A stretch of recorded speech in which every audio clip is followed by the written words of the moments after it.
What is an MQ-2 smoke sensor?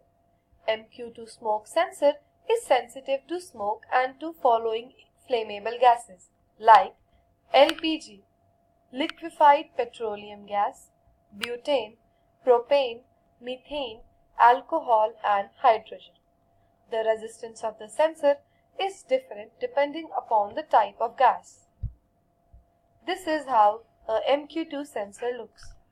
The smoke sensor has a built-in potentiometer that allows you to adjust the sensor sensitivity according to how accurate you want to detect the gas.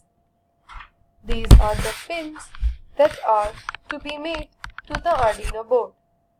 This is the digital pin, output LED, power LED, potentiometer, VCC, ground, digital and analog input. How does it work?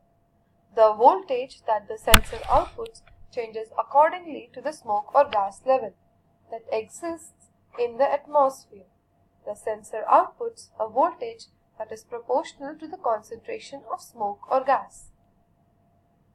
If there is a smoke, then MQ-2 sensor gives higher output voltage, and when there is no smoke, it gives the lower output voltage.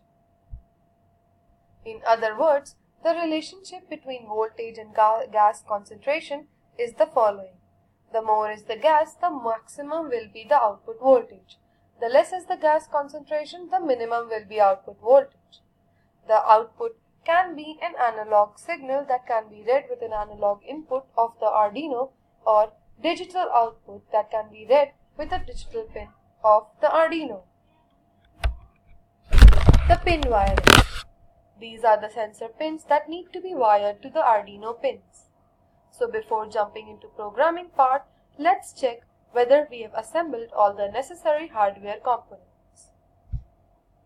In this image, Arduino Uno board is using as it is connection on Arduino Duo board. The materials required are smoke sensor, MQ-2, buzzer, a green and red LED, 3 200 ohm resistor and jumper wires. And you missed one thing, that is something that produces smoke.